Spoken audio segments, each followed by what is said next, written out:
What the United States is saying is completely unreasonable. Their logic is all over the place, and there's no consistency at all. However, when Japan negotiates with what they are saying, to be frank, it's akin to being extorted by a delinquent. If Japan gives in, thinking it's a negotiation or a deal, and compromises on its position, it sets a bad precedent as a customary practice.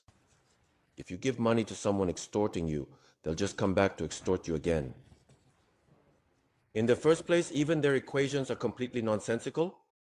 I wasn't good at math either, but if that equation appeared in a math test, it would definitely score 0. That's why, even though Minister Akazawa is serious and capable, there's a concern about whether it's okay for a serious person to handle this. Since they're not a straightforward opponent, they won't listen to straightforward reasoning.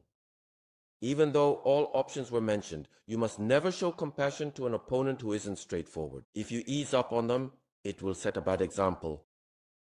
In any case, I hope we absolutely do not give in to America's extortion.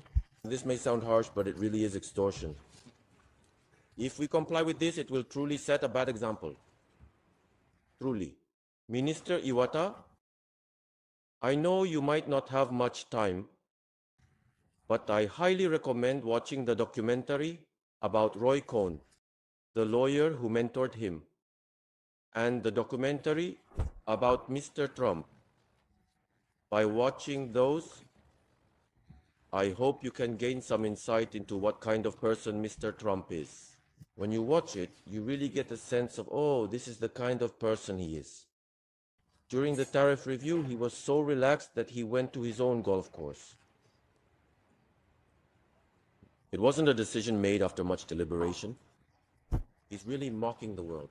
Well, you know, Minister Akazawa is a serious person, and Minister Iwaya is also a serious person. So if you approach that person seriously, you'll definitely just get taken advantage of.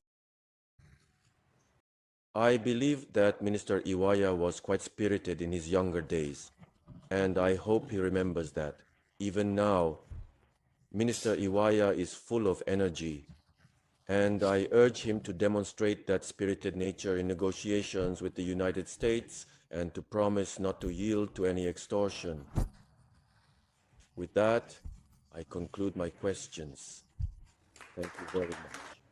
Well, as you are already aware, the tariff measures by the United States are changing rapidly, like a daily menu or